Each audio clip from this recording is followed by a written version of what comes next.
Você aguenta mais um pouquinho? Você aguenta mais um pouco da glória do Senhor? Você aguenta mais um pouco da presença dEle? Porque essa noite é uma noite da gente mergulhar na presença de Deus. Essas águas aqui que já estão começando a chegar na nossa cintura, elas vão nos imergir. E a gente não vai conseguir nadar diante de tamanha glória dEle que vai vir sobre nós. Para quem não me conhece, meu nome é Giovana.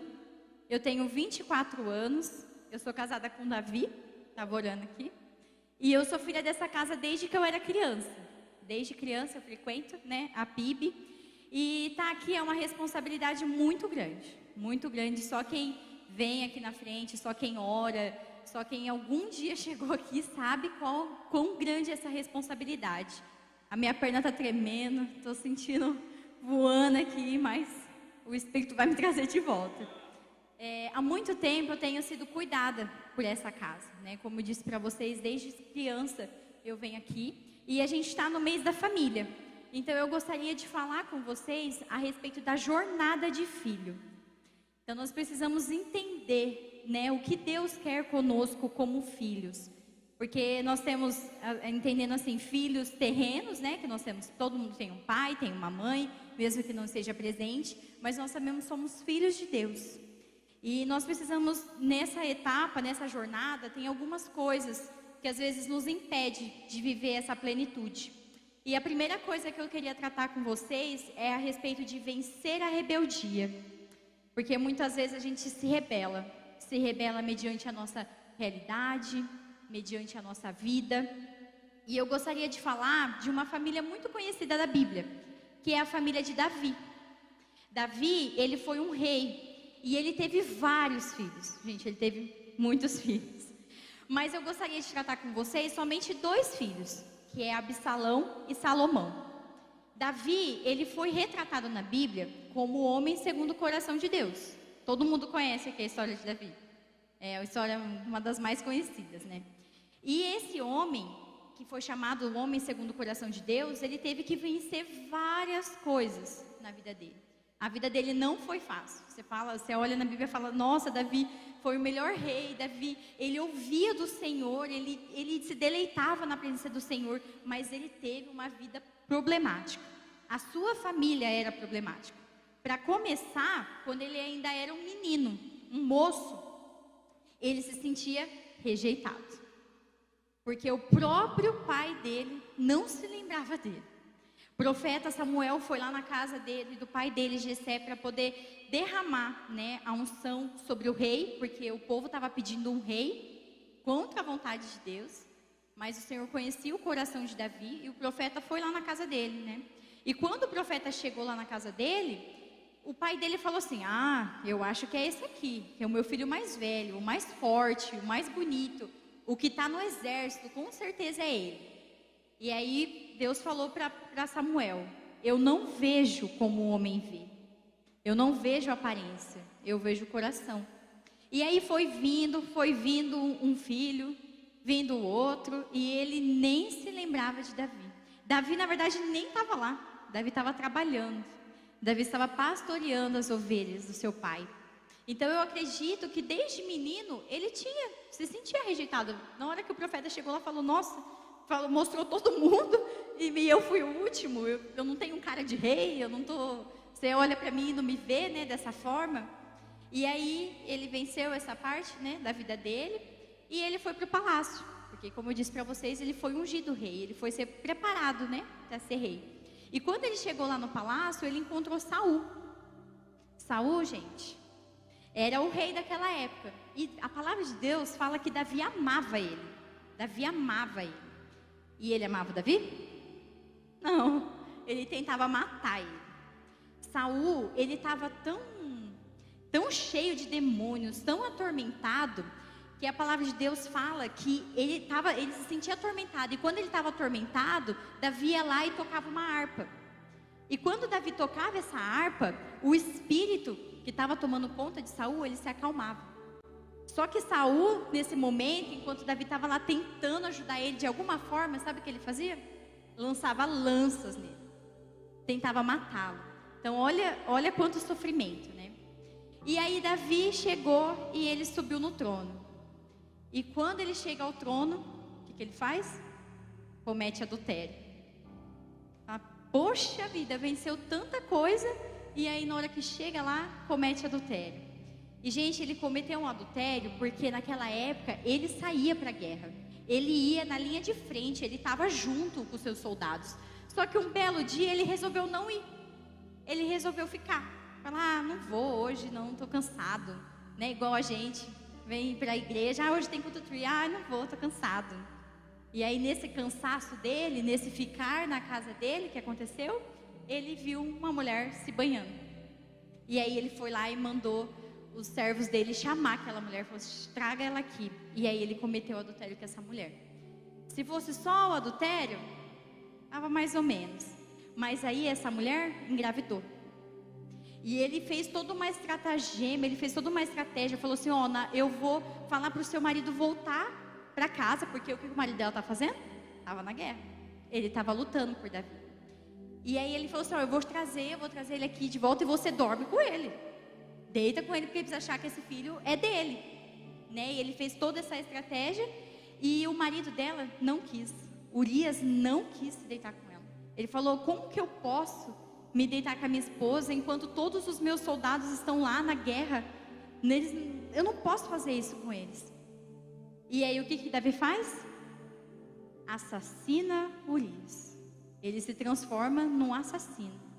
Ele matou, né? E gente, que ficha, né? Fala assim, meu Deus, como que um cara que passou por tudo isso é na Bíblia chamado do homem segundo o coração de Deus? Eu gostaria que vocês refletissem agora, se Davi fosse o pai de vocês.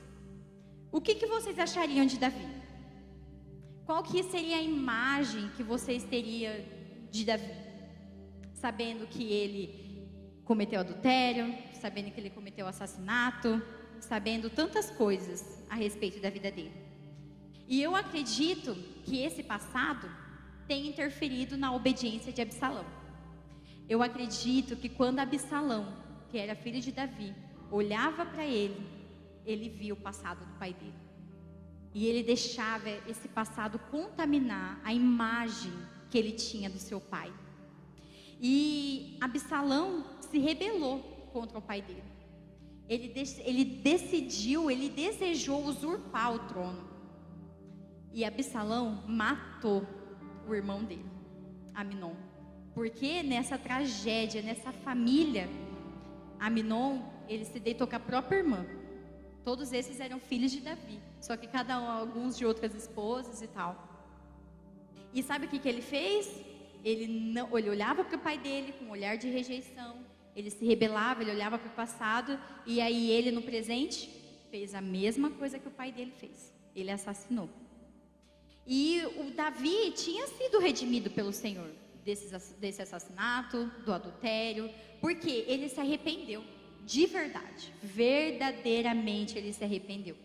Ele deitou o coração dele diante de Deus. Porque como que a gente percebe que ele se arrependeu? Porque isso nunca mais voltou na vida dele. Ele nunca mais adulterou, ele nunca mais assassinou. E Absalão, por conta da rebeldia que estava cometendo, fez o mesmo erro do pai. E por fim, ele acabou morto. Ele acabou morto pelas próprias escolhas dele. Ele acabou morto porque ele estava fugindo do seu pai, porque ele tinha feito todo um negócio ali para tentar usurpar ele, para tentar matar ele. E aí nessa fuga dele, ele mesmo, se ninguém veio, atirou nele, fez alguma coisa, ele se enforcou numa árvore, enquanto ele estava tentando fugir. Então olha que destino cruel, né? Olha que vida. E agora a gente vê outro filho, Salomão. Ele amava o Senhor. A palavra de Deus fala que Salomão amava o Senhor. E Salomão amava o seu pai.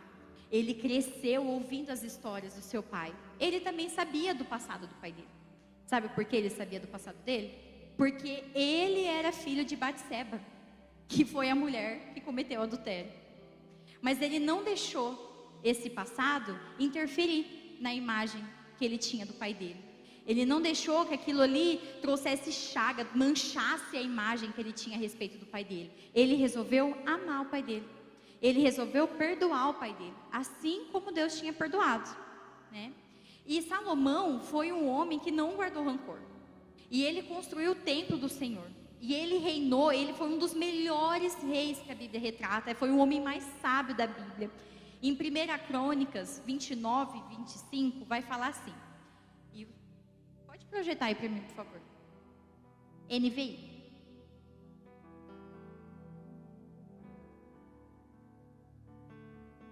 É 1 Crônicas 29 e 25.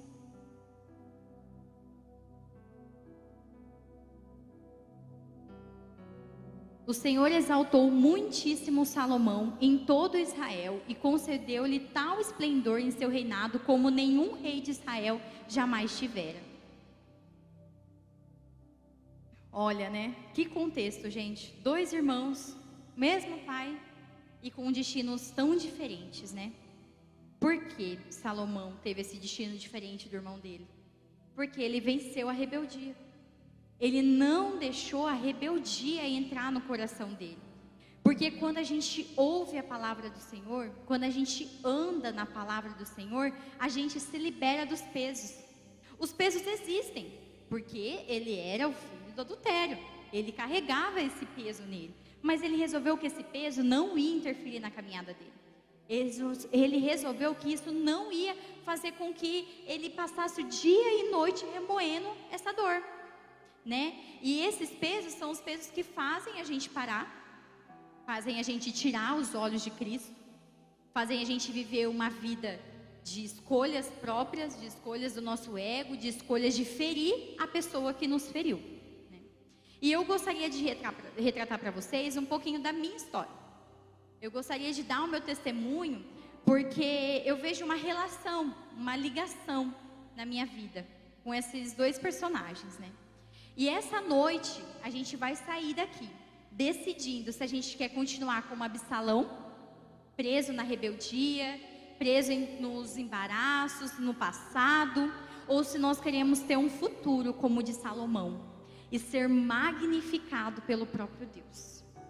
O segundo passo da nossa jornada como filho é respeitar as autoridades que estão sobre nós. Absalão não soube respeitar a autoridade do pai dele. Salomão soube respeitar a autoridade que estava sobre ele. E eu não falo somente da autoridade nossa terrena aqui na terra, que é o nosso pai, nossa mãe, a pessoa que criou vocês, mas a autoridade celestial, a autoridade do próprio Deus. Quando Deus fala com você, você obedece? Quando o Senhor usa a vida, às vezes, de um irmão, do seu líder de célula, prontamente você obedece? Prontamente você reconhece isso como sendo algo de Deus para a sua vida? A palavra do Senhor vai falar assim, lá em Êxodo 20:12.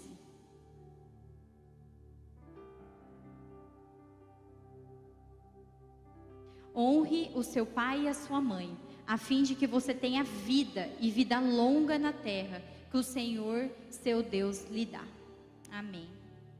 Gente, eu vou contar brevemente aqui para vocês, né? Um testemunho a respeito da obediência, porque é incrível como quando você decide honrar seu pai, a sua mãe, a pessoa que está criando você, essa autoridade, Deus começa a capacitar essa pessoa para cuidar de você. Mesmo que aos olhos naturais essa pessoa não tenha condições para isso. Deus vai usar a vida dela, vai capacitar ela para cuidar de você, da forma que Ele quer, para atingir os objetivos e os planos dele. Eu venho de uma casa com uma mãe solteira. A minha mãe, ela teve 5 filhos. Eu sou a primeira desses 5 filhos. Nós somos uma escadinha. A minha mãe, ela me teve com a minha idade. Com 24 anos, ela começou a sua prole, o primeiro filho. A minha mãe engravidou de mim em 99. E a minha irmã mais nova é de 2006. Então, durante 7 anos da vida da minha mãe, cada ano ela ficava grávida de um filho, né? E, gente, eu analisando isso, né? E um detalhe muito importante. Só eu e a minha irmã é do mesmo pai. Cada um dos meus outros irmãos tem outro pai. Então, ano após ano, minha mãe se relacionava com uma pessoa, ela engravidava dessa pessoa, E aí ela gerou 5 filhos dessas 4 uniões que ela teve. Então a gente pode dizer que em uma década, mais ou menos uns 10 anos, ela continuava a cometer os mesmos erros. O mesmo looping, a mesma coisa durante 10 anos. É igual o povo de Israel, né, no deserto. Andou 40 anos só circulando o lugar ao invés de entrar. E assim, 10 anos eu estou jogando baixo, porque 10 anos foi só o tempo dos filhos que nasceram, né? Teve outros anos de outras coisas, né, que aconteceram na vida dela. E eu fui crescendo e eu fui vendo a minha mãe tentando dar certo. Só que desde pequena eu tive que ter muita responsabilidade, porque a minha mãe era sozinha, né? Então eu, como a irmã mais velha, eu tinha que cuidar de todos os meus irmãos, porque a minha mãe precisava trabalhar, precisava, né, sustentar a gente. E aí, criança, eu levava meus irmãos para a creche. Então era uma criança cuidando de mais 4 crianças. E gente, eu sempre vi a minha mãe muito esforçada. E esse passado dela, a vida dela, não interferiu na forma com que eu olhava para ela. Porque em nenhum momento eu desqualifiquei a minha mãe pela história dela. Ela era minha mãe. Eu não ficava olhando para ela e falando assim, nossa, pecadora. Ai, olha a vida que ela deu pra gente. Olha esse monte de irmão. Nunca passou isso pela minha cabeça. E aí, quando eu era criança, eu comecei a vir para a igreja. A minha vizinha, na verdade, levava eu para uma igreja, que era a Assembleia. Mas eu era muito criança. Então, assim, para mim, a igreja, nessa época, era só para brincar.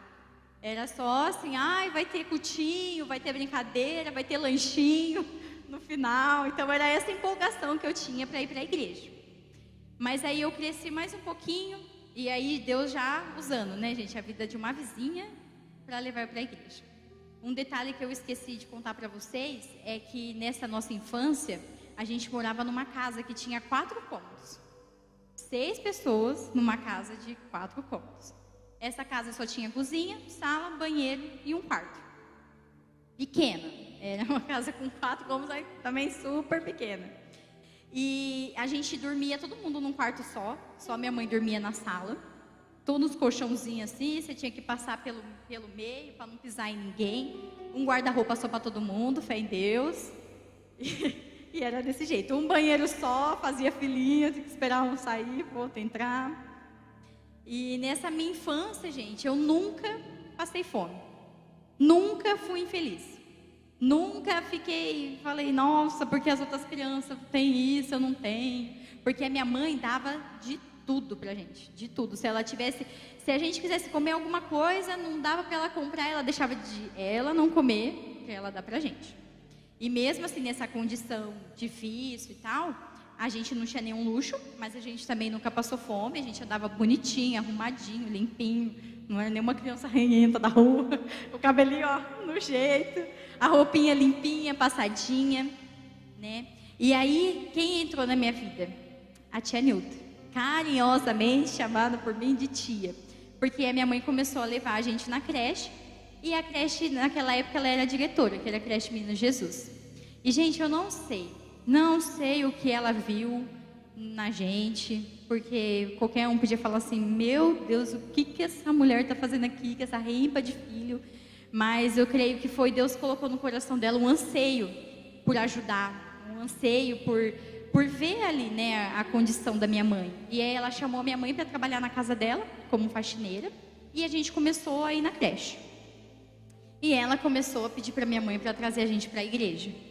De início, vinha somente eu e a minha irmã, a Vitória. Alguns de vocês conhecem ela aqui. E depois da creche, eu já tinha idade, já tinha passado da creche, não podia mais ficar lá. Mas ela deixava eu ir lá à tarde para ajudar a olhar as crianças. Assim, com o intuito de não deixar eu ociosa, entendeu? Com o intuito de não deixar eu para a rua, fazendo alguma coisa. Então, ela me chamava para ficar lá na creche. E aí eu ajudava a cuidar, porque nessa época meus irmãos ainda estavam lá. Eu que já tinha tido a idade para não estar. E aí a gente começou a frequentar o projeto, que também era daqui da igreja, né? Na época esse projeto se chamava Associação Nascer de Novo. Olha que nome profético. E é isso, muitos que estão aqui são frutos do projeto. São frutos daquilo que começou ali só como um projeto social, como uma coisa... É só social, tá bom. Tá bom, Deus já sabia já o que Ele queria fazer através desse projeto. E foi nesse projeto que a gente começou a ouvir a respeito de Deus. Porque tinha um momento de uma roda lá que a gente fazia, que o pastor contava histórias de um jeito muito legal, um jeito que a gente nunca tinha ouvido, né? Porque você vai na igreja assembleia, não conta a história desse jeito. Era tudo, né, bem rígido. E ali o pastor Marinho, né, que era professor, contava e eu ficava assim, babando nas histórias, né, que ele retratava pra gente. Meus olhos brilhavam. E aí depois do projeto eu comecei a ir na escola dominical, recebendo mais palavras, mais estudo, mais enchimento do Senhor. E essas histórias, elas foram norteando a minha vida. Porque desde nova, eu sempre gostei muito de ler. Então, assim, era uma coisa que... E não importava o gênero, assim, eu gostava de ler várias coisas. E eu comecei a ler a Bíblia. E a Bíblia, ela foi dirigindo a minha vida. Porque na minha casa, gente, não tinha papinho, não tinha conversa, não tinha. Assim, o que você quer ser quando você crescer? O que você quer ser da sua vida? E eu não julgo a minha mãe, porque minha mãe trabalhava muito, né? Como eu disse para vocês, ela tinha que sustentar 5 filhos. E todos esses anos aí, ela sempre teve que lutar com pensão, porque nenhum dos pais pagava pensão. Então, assim, era ela e Deus, dando conta de tudo. E nesse período, eu fui vendo, assim, porque dentro de casa eu não tinha ensinamento, mas quando eu vinha para o projeto eu tinha ensinamento. Quando eu vinha para a igreja eu tinha ensinamento e eu absorvia esses ensinamentos. Então, quando vocês estão aqui, pense nisso. Eu estou absorvendo? Eu estou entrando aqui, saindo pelaquela porta... E está fazendo sentido para mim? Eu estou levando essa palavra para a minha vida? Ou quando eu volto, eu já nem lembro o que falou no domingo, eu nem lembro o que falou na quinta. Isso está errado, gente. Precisa estar fomentando o coração de vocês. Vocês precisam sair daqui e falar assim, o que eu estou fazendo de errado? O que eu preciso acertar? Fazer um script de mudança, né? E aí, novinha, eu comecei a trabalhar. Comecei a trabalhar como babá, né? Como eu já tinha cuidado dos meus irmãos, a coisa mais fácil do mundo para mim era cuidar de criança. E depois de babá, eu comecei a trabalhar numa loja de roupa, que era da minha prima. E, gente, aí eu ganhava o dinheiro e o dinheiro ia para minha casa, tá? Porque eu tinha 12, eu acho que eu tinha 12, 13 anos, e uma criança de 12, 13 anos vai gastar dinheiro com o quê? Então, assim, minha mãe deixava eu comprar, às vezes, alguma roupa, alguma coisa que eu gostava. Ela não me obrigava a dar o dinheiro para ela, mas eu dava. Porque eu sabia de todas as lutas. Depois que eu fui crescendo, que eu fui ficando maior, eu fui olhando, né, a vida da minha mãe e falar, eu preciso fazer alguma coisa também, preciso ajudar ela. Então eu fui contribuindo aí com esse dinheiro. E aí já prolongando um pouquinho, eu estava no ensino médio, né, e eu passei num processo seletivo como jovem aprendiz no Correio, lá em Bauru. E eu queria muito essa vaga, porque iria abrir muitas portas. Eu estava no 2º colegial, eu já ia ter registro, porque era com a carteira assinada, e a gente ainda tinha a oportunidade de fazer um curso de auxiliar administrativo no Senai. E eu queria fazer faculdade de administração. Então, assim, eu vi tudo se encaixando. Falei, nossa, é o meu momento, né? É a minha vida agora. E aí eu consegui dividir uma kitnet. Uma moça que era daqui da igreja também, que estava lá já há mais tempo, lá em Bauru e tal. Aí quando eu comentei com ela que eu ia para lá, ela falou assim, eu tenho uma vaga, se você quiser vir. Aí minha mãe conversou com elas, fizeram todos os planejamentos e eu fui lá para Bauru. Mesmo estando em Bauru, eu ligava para minha mãe para saber se eu podia ir para algum lugar, se eu podia ir para algum aniversário, qualquer coisa assim que eu tirasse da minha rotina, eu perguntava para minha mãe se eu poderia ir. E ela novamente, ela não me obrigava a fazer isso. Eu que sentia na responsabilidade de fazer. Porque eu estava lá, mas não estava independente, não virei a casaca, né? Igual muita gente vai. Isso eu fiz devido à minha obediência. E Deus, olhando essa obediência, Ele resolveu me tirar do lugar onde eu estava. Porque essa kitnet, que essa moça que eu dividia, ela já tinha se perdido totalmente, ela se entregou para droga, para a vida que tinha ali Bauru, que Bauru oferecia, né? E foi muito difícil permanecer firme nesse ambiente, porque eu chegava em casa e aí e a kitnet, gente, era assim, você entrava, cozinha, banheiro, tinha um guarda-roupa e o guarda-roupa que separava o quarto da cozinha, então era minúsculo, tipo, não dá para você, eu vou esquecer que a pessoa tá aqui. Não, você trombou, você virou, você tá vendo a pessoa. E aí eu chegava, tava tudo revirado, e aí tinha um monte de bebida assim na pia, né? E eu, tipo assim, meu Deus, e isso começou a contaminar, porque aí ela queria me levar para as festas, ela queria, às vezes ela ia ficar com o menino, ela tentava ajeitar para mim também, tipo assim, ele tem um amigo, vai lá com ele e tal. Então isso foi, assim, tava já por aqui, tipo, o que eu vou fazer, né? Para onde que eu vou? E eu tava estudando no ensino médio lá, comecei a estudar lá, e eu tinha uma amiga minha que eu fiz lá, nunca tinha visto ela na vida, fiz lá em Bauru. E a gente conversa vai, conversa vem. Todas as vezes que as coisas estavam difíceis lá no meu apartamento, ela me chamava para dormir na casa dela. Falou assim, não, vem, dorme aqui em casa. E um dia eu dormindo lá na casa dela, os pais dela me convidaram para morar com ela. Com eles, né? Eles tinham mais 3 filhas e eles me convidaram para morar com eles. E aí eu fiquei tipo, meu Deus do céu, eu conheço eles faz 6 meses, não sei, tipo, e aí, vai que tem algum... São meio doidos, né? Não sei a rotina deles e tal. Mas ao longo do tempo eu fui vendo assim como que Deus era perfeito, porque eles me tratavam, gente, igual uma filha. E eles não me conheciam, eles não sabiam quem eu era, e tudo que eles compravam para a filha deles, eles compravam para mim também. Um presente, a mãe dela fazia um café da tarde toda vez que a gente chegava do serviço, que ela trabalhava na Pascoaloto e eu trabalhando no Correio. Aí a gente pegava o ônibus e ia embora junto para casa. E aí a gente chegava lá, tinha uma mesa de café da manhã, café da tarde, e era tudo... E eles não... E detalhe, eles não eram cristãos, eles eram católicos.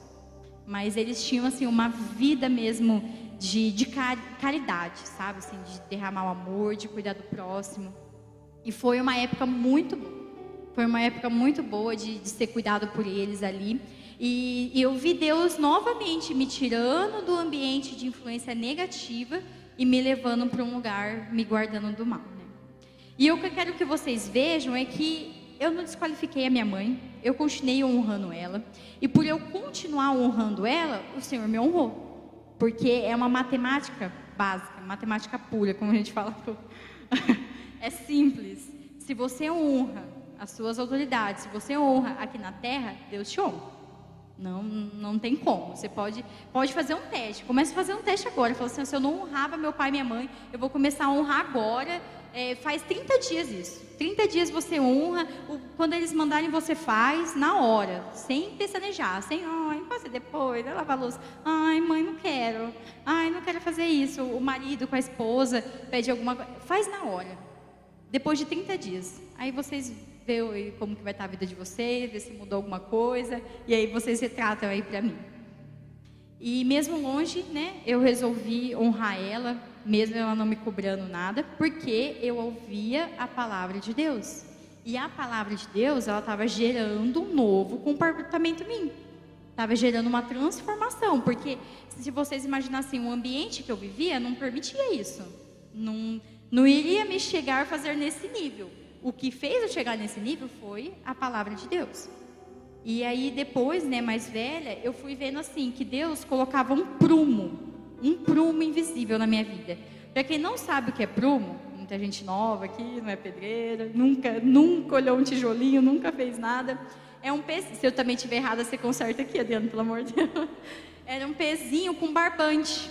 E aí eles chegam perto do muro, que é esse prumo, para ver se não está torto, para ver se está correto, né? A forma que eles estão construindo. E aí eu via Deus fazendo isso com a minha vida. Toda vez que estava começando a ficar torto, toda vez que estava indo para um lugar que não era para ir, ele vinha com o prumo e volta para cá, não é aí que eu te quero. E a minha mãe, nisso tudo, nessa história toda, ela não ia na igreja, tá? Então era só eu, a minha irmã, e nós e Deus, e a Nilda que trazia a gente. Já tive que vir algumas vezes para a igreja a pé, né? Eu morava lá na Nova Brajuí, E eu vinha a pé. Quando chovia, eu amarrava uma sacolinha no pé. Aí chegava no lugar asfalto, tirava a sacolinha e ia lá. Porque lembra, era limpinha, era pobre, mas era limpinha. Era arrumadinha. Então foi assim, quem quer, gente, faz.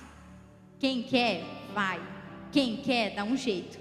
Porque na nossa vida, às vezes a gente começa a se envolver com alguma coisa errada, e aí você arruma um jeito, cara.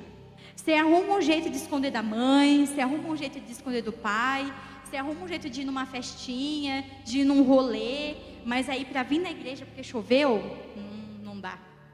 Ah, porque eu tô cansado, porque eu trabalhei todo dia, não dá. Mas pro rolê dava. Pra festa, dava um jeito. Não tinha dinheiro, eu ficava lavando o carro pro pai e pra mãe para poder ganhar vintão, para ter um dinheirinho, né? E o que eu gostaria de retratar com vocês? As suas atitudes podem mudar a casa de vocês.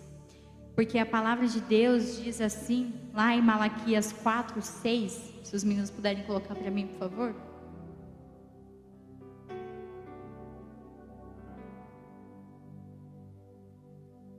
Ele fará que o coração dos pais se voltem para os seus filhos e o coração dos filhos para os seus pais. Do contrário, eu virei e castigarei a terra, separando-a para a destruição.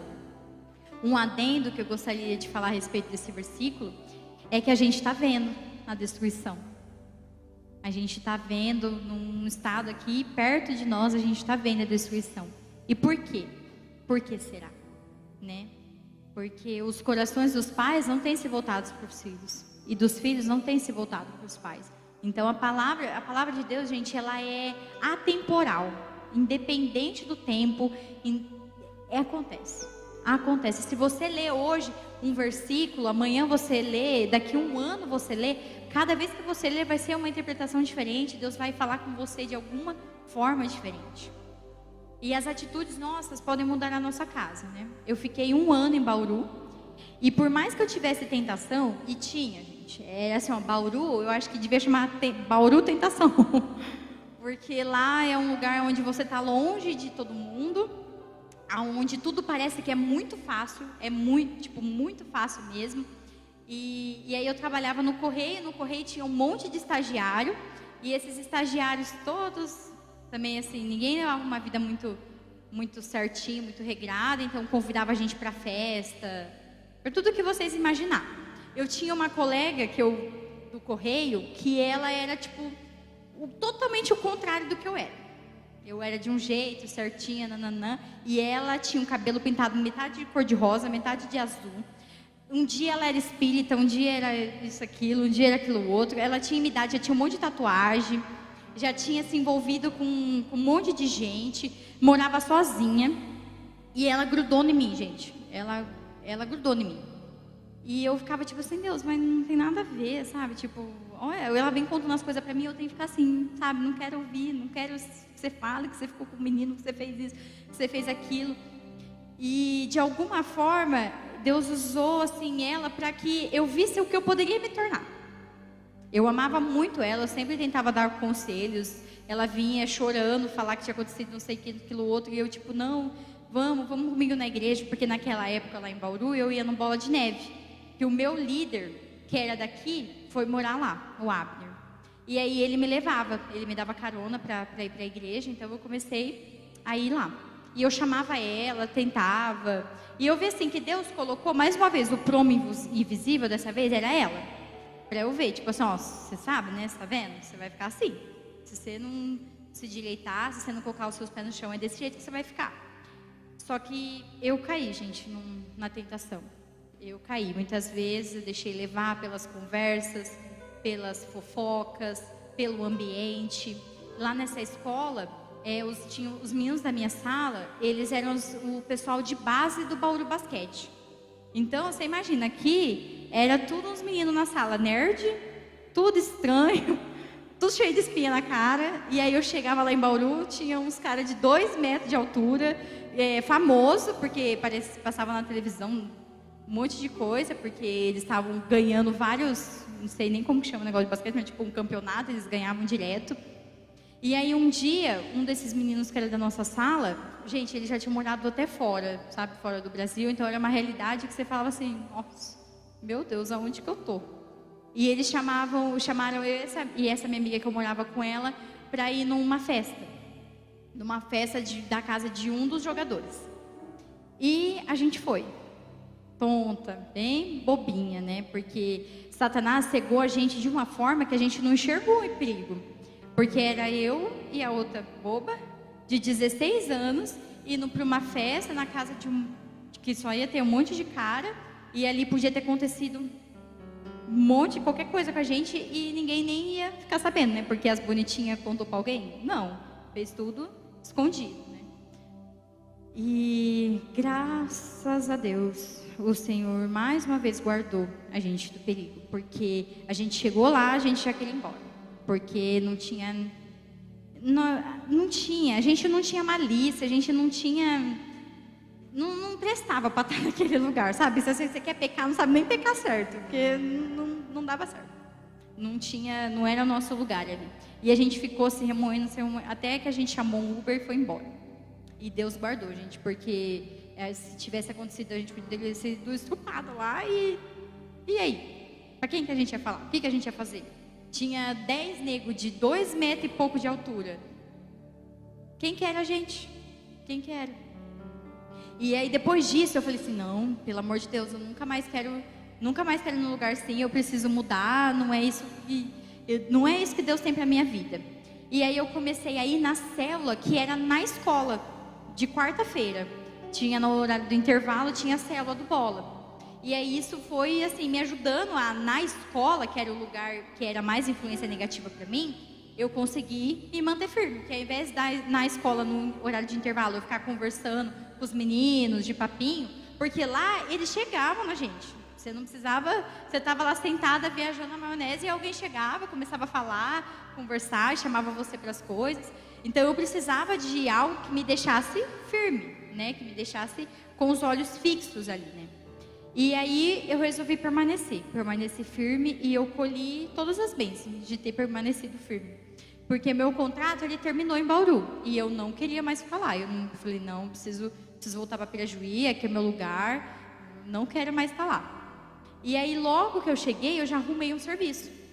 Eu acho que eu mandei uma semana de currículo e Deus já abriu uma outra porta para mim. Um emprego muito bom que fez com que eu conseguisse pagar a minha carta, fez com que eu passei no ProUni uma bolsa 50%. E aí os outros 50% eu pagava ônibus, tudo com esse trabalho, não pedia nenhum dinheiro para minha mãe. Comprei uma moto. Então assim, foi tudo Deus colocando, Deus tratando, Deus ajeitando, né?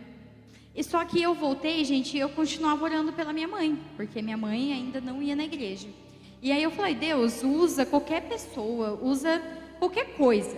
Porque às vezes, gente, a gente quer trazer a nossa família pelas nossas mãos. Você quer falar assim, ó, eu trouxe a minha mãe, eu trouxe o meu pai. Só que a minha mãe, ela começou a vir na igreja porque ela começou a fazer unha na Rô. A Rô Trive é mãe do Gustavo, do Dani. E ela começou a ajudar a minha mãe, começou a me ajudar chamando a minha mãe para a igreja. E aí, de início, a minha mãe não foi para a igreja, minha mãe foi para a célula, da célula dela. Depois da célula, minha mãe começou a fazer o curso de finanças. E depois do curso de finanças, a minha mãe veio para a igreja. Não fui eu que trouxe ela, foi a Rô. Mas eu orava, o Senhor usa alguém, o Senhor abençoa alguém. E Deus usou a vida da Rô para trazer a minha mãe. E aí, junto com a minha mãe, a minha irmã mais nova também começou a vir na igreja. Foi discipulada pela Débora, amava a Débora, tudo era a Débora. Ai, a Débora isso aqui, ai, a Débora tocando guitarra, a Débora me ensinando a andar de skate. A Débora era a referência da vida dela. E a minha irmã e a minha mãe se batizou, e esse foi o dia mais feliz da minha vida. E hoje eu oro para que eu possa ver novamente elas aqui sentadas, glorificando o Senhor, porque eu sei que quem já pisou no Santo dos Santos, em outro lugar, não sabe viver. Então elas já experimentaram o gosto do Senhor, elas já experimentaram a presença do Senhor. Então o que eu tenho para falar para vocês é não desista.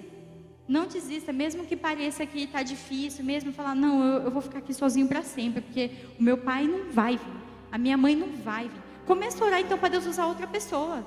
Fala, Deus, coloca algum ungido do Senhor aí na vida do meu pai, na vida da minha mãe. Usa as pessoas do trabalho, usa o lugar no clube, na academia, aonde ela for, que o Senhor esteja ali e que o Senhor direcione. E agora eu gostaria de entrar com vocês no terceiro ponto dessa jornada de filho, que é o perdão. Porque eu comecei a faculdade e eu me envolvi num relacionamento.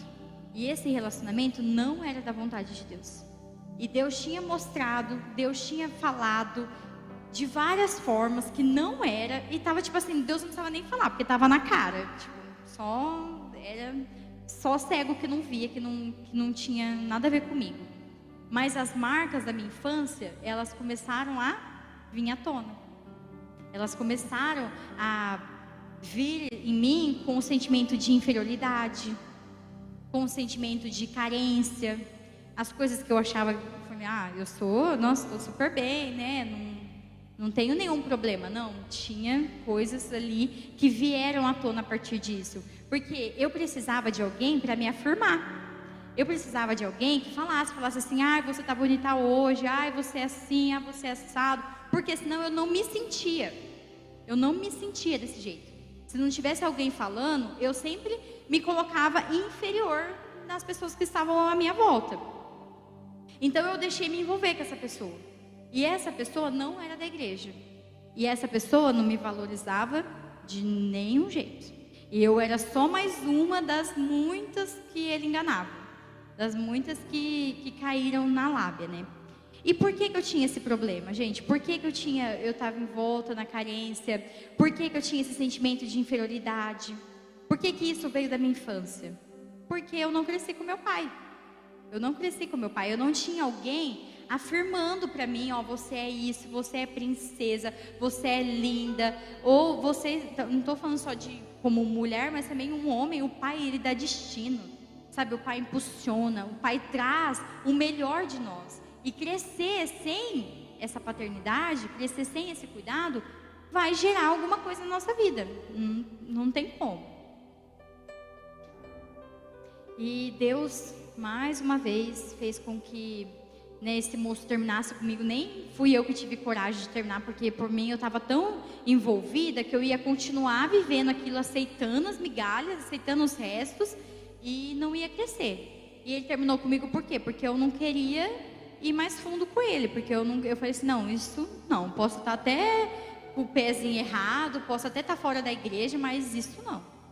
E tava assim, gente, porque eu vinha na igreja, mas vir na igreja não significa nada, porque eu sentava e saía e meu coração continuava sendo do cara, não de Deus.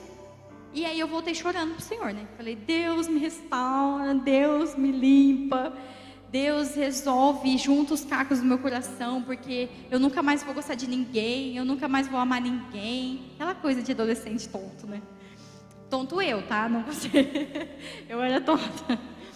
E eu resolvi que eu ia trabalhar nessa carência, porque claramente eu vi, depois que eu já vivi tudo, eu falei, eu tô carente, eu sou carente, eu tô carente, e eu preciso trabalhar nisso, eu preciso saber da onde que vem isso. E aí o Senhor me mostrou, eu fui no Face a Face, e o Face a Face, gente, só foi um lugar que, assim, precisou me tirar do lugar que eu tava, para eu conseguir ver coisas que eu não estava conseguindo ver aqui. Mas não é falar assim, então para mim ser tratada eu vou ter que ir no Face a Face. Não, se você chegar no seu quarto, fechar a sua porta e falar para o Senhor, começar a se abrir para Ele, você vai ser tratado. Você não precisa ir para algum lugar. É que comigo eu precisei se retirar. Eu precisei ir para um lugar que eu não conhecia ninguém, de nada, para que pudesse vir afora, né, aquilo que estava dentro de mim. E lá eu pude ver que o meu problema, essa raiz, era porque eu não tinha perdoado meu pai. Era porque eu estava nem aí para o meu pai. Era porque eu esqueci que eu tinha pai. Porque para os outros, ninguém perguntava para mim do meu pai. Eu também não fazia questão de falar. Eu também não fazia questão nem de saber quem que ele era. Para mim, tanto fez, tanto faz. A última vez que eu tinha visto meu pai, eu tinha 2 anos. Então, assim, nem eu sabia como que ele era pelas fotos. E o pior de tudo é que eu sou a cara do meu pai. Sou o xerox do meu pai. Meus outros irmãos ainda vêm bem parecido com a minha mãe, mas eu sou meu pai escrito. E aí minha mãe sempre falava, nossa, você é seu pai. Nossa, você é parecida com seu pai. E eu não queria de jeito nenhum ser parecida com meu pai. Porque eu tinha mágoa, porque eu tinha raiva e camuflava isso. Eu escondia embaixo de uma postura de tipo de durona, de eu não preciso dele, nunca teve aqui pra nada. Isso aí que todo mundo sabe. E eu procurava nos relacionamentos o meu pai. Nos namoros, em tudo, eu não estava procurando um namorado, eu não estava procurando um marido, eu estava procurando o quê? O meu pai. Era o meu pai que eu procurava nessas pessoas. E alguém podia ser meu pai, gente? A pessoa que eu queria namorar tinha ter essa carga sobre a pessoa, tipo, agora você vai ser meu pai, né? Porque a carência me tocava de um jeito que eu falava assim, eu quero alguém que vai falar que eu sou linda todos os dias. Eu quero alguém que vai me dar presente todos os dias, que é uma coisa que a gente espera do nosso pai. E eu cresci desse jeito, cresci sendo contaminada, né? A minha mãe nunca ficou falando mal do meu pai e tal, mas ali escondidinho tava criando uma ferida, né? E o Espírito Santo, ele me tratou e me mostrou que não era porque eu falava que aquilo não me afetava, que aquilo não me afetava. Porque todo mundo que perguntava para mim, não, tô tudo bem, mas aquilo estava me afetando. E hoje, gente, se você identifica dentro de você que o Espírito Santo está mostrando para você que ainda tem coisas entulhadas, que ainda tem coisas escondidas, coisas que você, mesmo que você fale que não te afeta, está te afetando, comece a pedir para Ele. Fala, Senhor, trata comigo. Senhor, mostra para mim. Me dê uma vassoura aqui para eu poder fazer uma limpeza no meu coração, para eu poder ver essas coisinhas escondidas. E é tempo de remoer os poços. É tempo de remoer os poços para que uma água nova possa jorrar. Para que desses poços não sejam mais entulhados, não tenham mais terra, mas que possa ser gerado vida. Então, quando eu saí do face a face, eu saí sabendo que eu precisava me reconciliar com meu pai. Mas aí começou a luta da carne, né? Porque o orgulho não queria. Eu falei assim, não sou eu que tenho que pedir perdão para ele, não. É ele que tem que pedir perdão para mim. E o coração, né? Coração ofendido, coração. E eu sei que muita gente pensa assim também. Não, meu pai que tem que pedir perdão para mim. Eu não pedi para nascer. Ele que me fez, o problema é dele. Agora ele que resolva. Agora ele que tem que me tratar da forma que eu mereço ser tratado, né? Só que eu falei assim, não, quem conhece a palavra sou eu. Eu conheço a palavra. Eu sei que eu preciso desse perdão. Porque eu tinha visto que se eu não tivesse esse perdão, essa raiz dessa carência aí ia continuar. E ia cada vez maior, né? E aí eu tentei, planejei como eu iria fazer isso, porque o meu pai não é daqui. Meu pai mora em São Vicente, para lá de Santos. Então eu ia ter que fazer uma viagem e tudo mais. E, gente, é muito importante. O primeiro passo para a gente se libertar dessa ferida é o perdão. O perdão, ele libera coisas na nossa vida que vocês não imaginam. Vocês não imaginam que Deus pode destravar através do perdão. A palavra do Senhor fala em Colossenses 3:13. Suportem-se uns aos outros e perdoem as queixas que tiverem uns contra os outros. Perdoem como o Senhor lhes perdoou. Então eu não estou falando para você perdoar porque a pessoa merece perdão. Eu estou falando o que a palavra de Deus está falando. Perdoa porque Deus lhe perdoou. Então é por isso que a gente tem que perdoar. E o meu pai morava em São Vicente e eu consegui entrar em contato com a minha irmã, que morava lá com ele ainda, né? Porque, pasme, meu pai já tinha 4 filhos. Fora nós duas, eu e minha irmã, ele tinha 4 filhos. Pasmem de novo. 2 dessas filhas dele foi no intervalo que ele estava com a minha mãe. Então, ele viajava fora, ele trabalhava fora. E aí ele tinha mais 2 famílias fora a minha mãe. Então, é assim, a minha irmã Carla, ela é 1 ano... chega a dar 1 ano, é uns meses mais velha que eu. Aí veio eu, depois a minha irmã Vitória, e da minha irmã Vitória veio a Karina. Tipo, não dá 1 ano o intervalo da gente, então impossível ele ter ficado, tipo, largou, voltou, né? Ele já tinha essa família já. E quem me contou foi ela, eu nem sabia dessa história, minha mãe nem tinha contado pra mim. E aí eu levei um soco, né, no estômago. Eu falava assim, gente, o cara já é ruim, tem como piorar? Tem como ficar mais ruim ainda essa história? E aí eu falei, meu Deus, agora eu já cheguei até aqui, não dá para voltar atrás, é outra cidade, e eu vou ter que fazer o que o Senhor mandou eu fazer, né? É igual o Jonas, sabe? Vinha, aí falava, não, eu não quero não, vou para a barriga do peixe, e Deus lá vai tratando, jogando de um lado, jogando do outro. Mas quando eu olhei no olho dele, as lágrimas começaram a jorrar, e eu nunca tinha visto meu pai, foi a primeira vez que eu vi ele. E eu comecei a pedir perdão para ele. Eu comecei a pedir perdão para ele porque eu, como filha, nunca fui procurar ele. Eu nunca me importei com ele, para a vida dele, quem que ele é, o que que ele faz, será que ele está bem? Se ele morresse, ele também nem ia saber, se ele estivesse doente. E aí eu comecei a pedir perdão, eu falei, pai, perdão, porque eu nunca procurei o Senhor, eu nunca fiz nada para que a gente se aproximasse, né? E pro meu espanto, gente, ele me abraçou. E ele começou a falar que quem tinha que pedir perdão era ele, porque ele tinha nos abandonado, porque ele tinha nos deixado.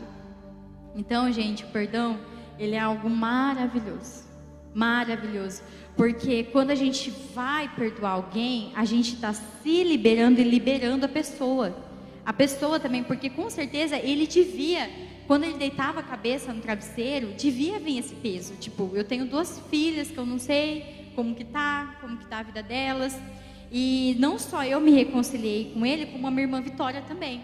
Então hoje, quando a gente vai para a praia, quando a gente vai viajar, minha irmã leva a Nenê, leva a Micaela lá, a gente tenta, né, manter esse contato pela internet. Mas o perdão não fez eu ter uma amnésia, eu esquecer de tudo, porque eu estou contando aqui para vocês. Só que o perdão fez não ter dor. Não tem dor.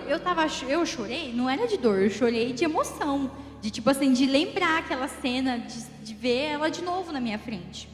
Porque o perdão, ele faz com que o peso que deixava a gente parado, embora. Então não tem mais estagnação. E no lugar, gente, tem uma indescritível liberdade. Uma liberdade que só o Senhor pode permitir. Porque o diabo não quer que a gente perdoe. O diabo quer que você continue remoendo, o diabo quer que você continue sofrendo com isso, e não precisa ser só uma relação de pai, pode ser uma mãe, pode ser um irmão, pode ser um amigo, pode ser qualquer pessoa. Só que tinha outra pessoa que eu tinha que perdoar também, e essa pessoa era o meu padrasto, porque a minha mãe já estava com ele fazia 8 anos, só que eu brigava com ele todos os dias, porque era uma revolta que eu criei dele em relação ao meu pai, entendeu? Então, tipo assim, e tudo que eu tinha de rejeição a respeito do meu pai, eu projetava nele. E ele sempre teve lá, gente, tipo, 8 anos, a minha irmã mais nova, ela era pequenininha, então, tipo, a minha irmã mais nova chama ele de pai, porque foi ele que criou. E eu nunca andava nesse pé de guerra com ele, ele pedia para fazer as coisas, eu não fazia, falava, você não é meu pai, não sei o quê. Batia de frente, falava palavras muito duras, porque essa mágoa ficava remoendo meu coração, né? E eu vi que eu tinha que fechar essa brecha, porque foi o homem que a minha mãe escolheu viver com ele. E foi muito difícil, mais uma vez, vencer o orgulho, né, de ir lá, de ter que pedir desculpa, porque eu também achava que ele também tinha que pedir desculpa para mim. Só que olhando para a vida dele, eu falava assim, gente, mas nunca que esse homem vai conseguir falar palavras de amor, nunca vai conseguir demonstrar toques amorosos, porque ele não teve isso na vida dele. Ele não teve, então eu colocava um peso para ele, que eu queria que ele fosse um pai de um jeito para mim, que ele nunca recebeu isso. Como que a gente pode dar uma coisa que a gente não tem, que a gente nunca teve? Então a forma dele amar a gente, a forma dele demonstrar isso, era o serviço. Era cuidando, porque depois que ele começou a se relacionar com a minha mãe, a nossa vida mudou. E mudou muito, mudou para melhor. Ele construiu uma casa para minha mãe, comprou um carro, e a gente vivia assim, tudo que a gente já tinha passado de miséria, não tinha mais, porque ele provia. E aí um dia eu estava fazendo uma janta, e eu levei para ele, né, do jeito que ele gostava lá. Ele comia só na sala, no sofá. Aí eu fui lá, levei, ele chama Israel, mas todo mundo chama ele de Dom. Israel, o nome dele. Aí eu falei, Dom, eu precisava falar um negócio com você. Aí ele, lá vem. A crentinha, ele chamava eu de crentinha. Aí eu comecei a pedir perdão para ele. Eu falei, eu quero pedir perdão porque eu sei que eu trato você muito mal. Eu sei que às vezes as minhas palavras são muito duras. Você pede para fazer uma coisa e eu não quero fazer. E eu peço perdão. Eu peço que você me perdoe por isso. Eu quero mudar. Eu não quero ser mais assim. Eu reconheço tudo que você fez por nós, todo o cuidado, a provisão. Aí sabe o que ele fez? Ele riu. Ele riu da minha cara. E aí eu fiquei tipo, meu Deus do céu, e agora? E Deus falou para mim, o diabo, ele ruge como um leão ao derredor, buscando a quem tragar. E o diabo estava usando ele para tentar me tirar dessa posição de pedir perdão. Só que a palavra de Deus fala como um leão, porque o leão é o leão da tribo de Judá. E era esse leão que estava na minha vida. Então eu falei para ele, você vai ver com os seus próprios olhos que eu mudei. Eu não estou falando da boca para fora. Você vai perceber no nosso dia a dia. E aí eu comecei, gente, mudar tudo assim, Pensa que é fácil? Não é, de jeito nenhum. Tipo, eu não sei, ele começou a abusar de mim, sabe? Pedir um monte de coisa. Falou assim, agora que ela falou que tudo que eu mandar ela vai fazer. Então aí ele pedia um monte de coisa para me fazer e eu ia lá e eu fazia, sem reclamar, sem falar nada. A primeira vez, lava essa louça, faz isso, faz aquilo, eu ia lá e fazia. Até um dia que ele me chamou de filha. E ele sempre me criticava pela igreja, falando assim que eu era crentinha, que fingida, porque eu não vivia nada do que a palavra estava falando, porque eu não honrava ele, porque eu não tratava ele bem. E hoje a gente senta, né, quando eu vou na minha mãe, e ele quer saber das coisas que estão acontecendo na igreja, da nossa vida. Então olha como que Deus muda, né? Olha como que Deus trata. E é uma pessoa, eu falei, gente, eu não posso, tudo que Deus está fazendo, eu não posso deixar estagnado, porque eu não consigo me libertar, porque eu não consigo pedir perdão, porque eu vou deixar uma coisa tão pequena afetar essas áreas da minha vida, né? E hoje também quando ele está conversando com alguém, ele fala, meus filhos, minha filha. Então esse perdão que eu liberei para a vida dele, com certeza ele me perdoou, fez com que ele mudasse os olhos, né, pra gente, porque ele só chamava a gente pelo nome e tal, não tinha esse vínculo de filho. Para Deus não existe impossível, não existe. A minha vida, ela podia ter acabado igual de Absalão. Eu podia me revoltar, eu tinha todas as coisas para falar assim, não, eu não quero. E eu não sei se vocês prestaram atenção, se vocês pegaram no começo, mas eu falei que a minha mãe engravidou com a mesma idade que eu. Então hoje, com 24 anos, se eu tivesse escolhido a vida de Absalão, com certeza eu estava reproduzindo tudo o que a minha mãe fez. Eu estaria reproduzindo agora, escolhendo um relacionamento errado, engravidando, não sendo a pessoa que Deus tem para mim, não vivendo os planos. Mas eu escolhi quebrar o ciclo da maldição hereditária que estava na minha casa, porque não tinham casamentos na minha casa, na minha família. Todo mundo se juntava, se era juntado. A minha mãe com o meu padrasto era juntado, mais de 10, 12 anos, mas eles não casaram. E eu não queria isso na minha vida, eu queria um casamento. E, gente, nós precisamos renunciar aos pecados dos nossos pais. Nós precisamos renunciar às maldições das nossas famílias. Então começa mais uma vez, pedir para o Espírito Santo mostrar para vocês quais as áreas que necessitam de renúncia. A vida dos seus pais, pensa aí um pouquinho, mentaliza, vê assim coisas que estão frustradas nos relacionamentos. Se vocês, a maioria não tem um pai presente, os pais da família de vocês não são presentes, ou se a mãe também abandonou os filhos, vamos pensando aí um pouquinho, porque o último passo da jornada do filho é a cura interior, porque aí o filho ele amadurece. O filho, ele não é mais um bebezinho, porque o bebê, ele precisa de cuidado a todo tempo. Tudo que o bebê vai fazer tem que ter alguém lá amparando, tem que ter lá alguém fazendo alguma coisa. Mas o filho maduro, ele cuida de outros filhos, ele cuida, né, de outras pessoas, e ele pode gerar outras pessoas. E eu não falo só gerar no natural, de você ter filhos, mas gerar no espiritual. filhos espirituais. Quando você amadurece, quando você vence essas barreiras da jornada que a gente disse, você está pronto para viver isso. Porque eu vivi a cura interior. A minha cura era uma cura na alma. Porque eu estou aqui contando para vocês meu testemunho e não tem dor. Porque o que Deus fez em mim está disponível para todo mundo. Para todo mundo, com livre acesso, para que você olhe para trás e não sente dor, não sente rebeldia, não sente revolta. Ai, por que eu passei por isso? Por que a minha vida é assim? Mas que você fala, eu passei por tudo isso e vai ser de testemunho para curar outras pessoas. Vai ser de testemunho para curar outras vidas.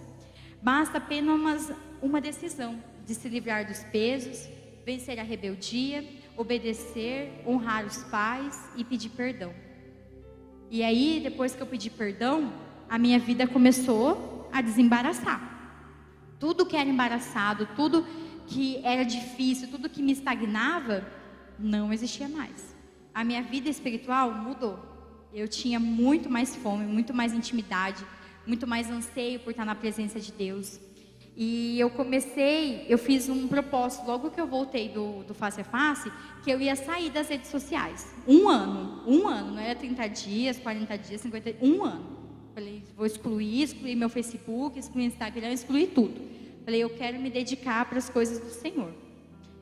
E aí eu comecei a me aproximar de um amigo. Eu comecei a trabalhar com ele, e a gente começou a dividir as bênçãos, começou a dividir as coisas que Deus estava fazendo na nossa vida, as experiências que a gente estava tendo no secreto. E como esse amigo também tinha renunciado às redes sociais. Porque entenda, gente, que isso é para cada um. Eu não estou falando que agora você vai sair daqui, você vai falar assim, agora eu não uso mais redes sociais, eu não faço mais isso, agora eu vou fazer tudo o que ela falou. Não, Deus vai tratar de uma forma com cada um. Mas todo mundo sabe aquilo que prende. Você sabe. Se é o celular, o que é renunciar a um celular? O que é renunciar a um Instagram? O que é renunciar a umas curtidinhas que a gente recebe, né? E esse amigo é o meu marido hoje. Que Deus preparou, que Deus mostrou. E foi isso, assim, a gente criou uma amizade, a gente foi amigo primeiro. Antes de ter alguma coisa, antes dos nossos olhos se abrirem para alguma coisa, a gente construiu uma amizade. E era isso que eu tinha pedido para o Senhor. Eu falei, Deus, eu não quero mais ser enganada. Eu não quero mais viver igual aquele relacionamento que eu vivi, que eu não era valorizada. Eu sei agora o meu valor. Eu sei o que eu sou, eu sei a minha identidade. Então eu sei que eu não vou aceitar qualquer coisa, não. Pode vir que eu vou chutar fora. Não quero. E eu, gente, era assim, eu conversava, o Davi era meu amigo, mas não pensa que eu dava mole para ele, não dava nada, não. Ele chegava a conversar comigo, eu juntava as duas mãos para trás, colocava o pé na frente, tipo, não rele em mim. Não é assim, conversava e era tipo, ele me dava carona às vezes porque a gente trabalhava junto, estudava na mesma faculdade. Aí eu grudava na porta do carro, mas perto da porta para estar bem longe dele. Porque eu falava assim, não, Deus, eu não vou deixar nada contaminar minha mente, apaixonite, coraçãozinho, tal, me deixar envolver por palavras, eu não quero, eu quero que o Senhor mostre. E uma coisa, eu tinha orado pedindo para Deus me deixar invisível. Falei, Deus, eu estou invisível. Vinha para a igreja desse jeito. Porque eu não queria que ninguém ficasse olhando para mim, sabe? Que ninguém ficasse tentando investir de algum jeito. Porque eu também falo assim, Deus, eu conheço meu coração. Se for vir uma pessoa mais ou menos, que eu estou nem aí, eu não vou ligar. Mas se for vir uma pessoa que eu falava assim, nossa, esse eu podia casar, eu vou cair. Eu sei. Então eu já coloquei diante do Senhor. Eu falei, me faz ficar invisível. Eu não quero que ninguém mande mensagem para mim. Eu não quero que ninguém me veja. Eu não quero que ninguém fale que eu sou bonita, que eu sou isso, que eu sou aquilo. E Deus me deixou invisível. Fiquei invisível. E Deus só fez com que eu aparecesse para uma pessoa, que é o Davi. Porque um dia ele estava orando, estava de pilar. E Deus deu uma visão para ele, estava tudo escuro e só tinha uma luz, e essa luz estava em cima de mim. Então, quando a gente ora, quando a gente começa a colocar as coisas para Deus, Deus faz. No Face a Face, eu tinha feito uma lista com 20 coisas do que eu queria do meu marido. 20 coisas. E aí, conforme eu ia conversando com o Davi, a gente ia se sendo amigo, né? Eu nem tinha lembrado que eu tinha essa lista. Mas no dia que ele veio contar todas as coisas que Deus estava mostrando para ele, a forma com que Deus estava abrindo os olhos dele, eu lembrei que eu tinha escrito nesse caderninho, né? E eu peguei o caderno. Aí eu falei, meu Deus, eu vou fazer tipo, check, check, check, em tudo, em tudo. E coisas assim, gente, eu falei, Deus, eu quero que o meu marido seja meu amigo. Toma, seu amigo. Eu quero, Deus, que o Senhor mostre para ele de um jeito sobrenatural. Toma, mostra de jeito sobrenatural. Eu quero que o Senhor confirme com os nossos pais. Eu não quero ficar nada com rebeldia. Eu quero que nossos pais aceitem. Toma, nossos pais de primeira. O pai do Davi, a gente trabalhava junto no cartório, né? Quando o Davi foi para lá para ele falou assim, eu já sabia já. Ficava olhando vocês, ele falou assim, nossa, eles podiam estar juntos. Essa moça eu queria, como minha nora. E aí a gente pediu uma outra coisa que eu também falei assim, Deus, confirma com os nossos líderes. Porque às vezes, gente, a gente está cego pela paixão, cego pelo desejo, pela vontade de ter um relacionamento, pela vontade, né, de viver uma história. E eu falei, Deus, mostra para os nossos líderes também. E aí quando o Davi foi falar com o pastor Marinho falou, vou orar para ver se é da vontade de Deus, para ver se Deus confirma mesmo a respeito disso. E aí o pastor Marinho contando pra gente, ele falou assim que ele ficou com um sentimento de dó, porque ele sabia de uma outra pessoa da igreja que gostava do Davi e que já tinha ido falar para o pastor que ele era o marido dela. Não, ele foi falar lá assim, pastor, ele é meu marido. E o pastor ficou com dó, falou assim, nossa, coitada, né? Mas se não for, ele já está com um olhar para outra pessoa. E aí ele falou assim que foi uma das experiências mais fortes que ele teve com Deus, porque enquanto ele estava orando, enquanto ele estava levando isso diante do Senhor, Deus falou, ele falou que primeiro sentiu um sentimento como se fosse um pai muito bravo, e falando assim para ele, não toca naquilo que eu estou fazendo, eu estou unindo os dois. Então assim, Deus mostrou de uma forma sobrenatural aquilo que ele queria fazer. Por quê? Porque nós nos livramos dos pesos, nós vencemos a rebeldia, a gente venceu a questão da desobediência, né? Ser obediente aos nossos pais, a gente perdoou, e aí Deus pôde derramar o infinitamente mais dele, porque depois, com 1 ano e meio de namoro, a gente se casou. A gente não tinha plano de construir uma casa, a gente ia alugar uma casa, e Deus, não, o meu jeito é perfeito, não tem meia coisinha, não vai ser assim. E aí a gente conseguiu construir a nossa casa do jeito que a gente queria. O próprio Davi que fez a casa, engenheiro civil, vocês estão precisando. E Deus preparou desse jeito, porque hoje a gente desfruta de cura, hoje a gente desfruta de transformação, hoje a gente desfruta de um lar abençoado, com a presença do Senhor. Porque as renúncias terrenas não são nada perto de tudo que Deus tem para nos entregar. Qualquer coisa que você renunciar hoje, não é nada perto das coisas que Deus tem para derramar sobre vocês. E só para encerrar esse ponto, eu gostaria de ler com vocês também Cantares 8:4, que fala para a gente não despertar o amor antes da hora. Então guarde seu coração. Se tem uma coisa que a palavra de Deus fala para a gente guardar, é o nosso coração. Então guarde. Filhas de Jerusalém, eu as faço jurar, não despertem, nem acorde o amor enquanto ele não o quiser. Guarda o coração de vocês, não desperta, não deixa ser levada por conversinhas, por momentos, porque para viver a cura de Deus, nós precisamos ter mais da palavra dele.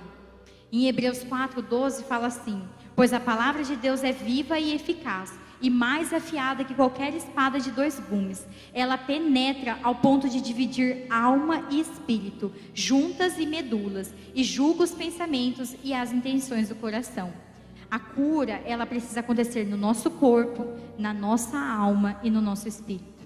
E a cura é aquilo que Deus deseja fazer na nossa vida, em cada área. Em primeiro lugar, Ele quer fazer na nossa mente, porque na nossa mente começa o pecado. É dali que provém os anseios, é dali que provém as vontades. E nós precisamos fazer o quê? Dar ordem à nossa alma, expulsar os sentimentos ruins que possam existir nela. Você precisa ordenar que quem controla a sua alma é Deus, não é a sua carne. Não é o plano de Deus a gente ficar guardando as feridas. Não é plano de Deus a gente ficar voltando no trauma. Não é. É necessário perdoar para se consertar e se restaurar. E você saberá que está curado quando não doer mais. Porque o nosso Deus é Emanuel, que significa Deus conosco. Ele está com você no trauma, no ferimento, naquilo que você sentiu. Não pense que Deus não estava ali, Ele estava do seu lado. Outra coisa que a gente precisa de cura é na insatisfação com os nossos pais. Porque essas são feridas que são promovidas pelo próprio diabo. É ele quem promove. Porque o Lucas já falou sobre isso já. A nossa relação com a Trindade é a relação que a gente tem com a nossa família, né? Deus é o nosso Pai, o Espírito Santo é nossa mãe, Jesus é os nossos irmãos. E o diabo ele faz questão de tornar essas feridas maiores do que elas são. Porque se você sair de cena e se você olhar, você vai ver que não é desse tamanho. Não é tudo isso diante de Deus, diante daquilo que o Senhor pode fazer. Mas se a gente não se restaurar em relação às feridas que nós temos com os nossos pais, aquilo que nós odiamos nos nossos pais, que não for curado, a gente vai reproduzir. Aquilo que você odeia, você fala assim, eu nunca vou ser assim, eu nunca vou fazer isso com meu pai. Você está enganado. Se você não se restaurar, se você não se curar, você não só vai reproduzir isso na sua vida, como isso você também vai reproduzir na vida dos seus filhos. Porque é um ciclo, é uma maldição hereditária que vai acompanhando vocês. E outra coisa que a gente precisa se curar, da rejeição. Isso é uma das maiores coisas que a gente precisa se curar, porque a rejeição ela gera feridas profundas no nosso coração. Ela gera em nós um espírito de orfandade. Mesmo que você tenha pais presentes, você pode estar se sentindo órfão. Você pode estar se sentindo órfão, porque a rejeição faz isso. E Deus, Ele é um Pai amoroso, que nos ama, independente do nosso pai terreno. A gente sabe que a gente tem um Pai celestial, que derramou, que entregou seu único Filho por nós. Quando nós nos calamos, nós não recebemos a cura necessária que Deus deseja realizar. Então essa noite, eu gostaria que vocês se colocassem diante do Senhor, abrisse o coração de vocês, diante de tudo isso que a gente falou. Eu sei que foi muitas coisas, eu sei que eu posso ter me delongado, falado muito, mas eu sei que em alguma área o Senhor falou com você, eu sei que em alguma área o Espírito Santo tocou em você, e que vocês comecem a trazer isso afora agora, que vocês comecem a falar com o Senhor. Em primeiro eu vou passar um vídeo, que eu gostaria que vocês prestassem bastante atenção, que vocês possam estar meditando, vendo, falando, será que eu sou essa pessoa? Será que isso que está retratando aí é a minha vida? Se os meninos puderem passar, por favor. Eu sou aquela menina. Eu acreditei que o amor daquele homem era verdadeiro.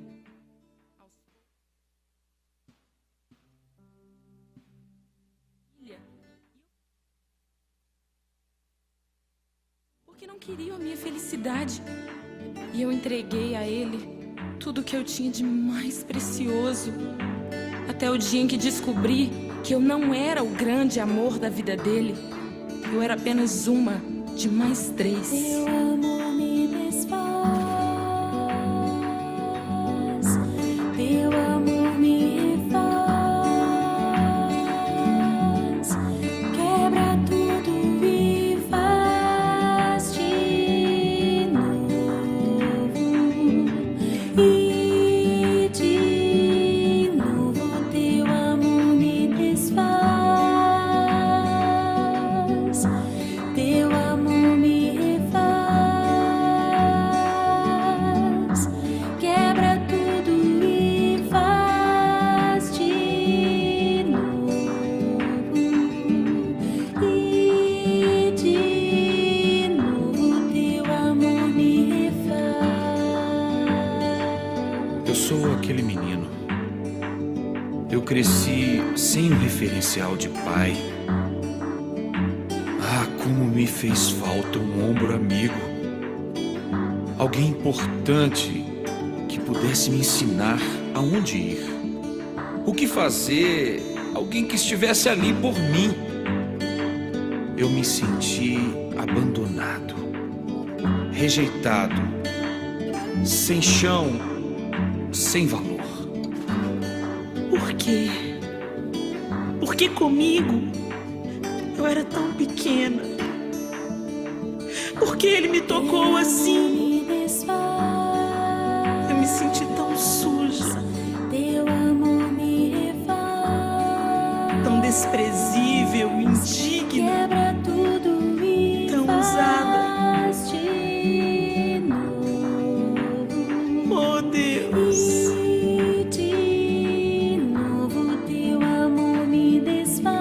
Onde o Senhor estava quando aquilo acontecia comigo? Teu amor me refaz,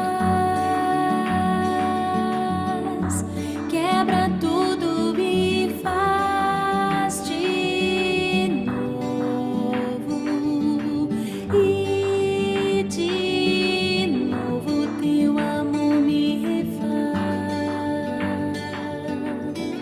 Eu sou aquela mulher.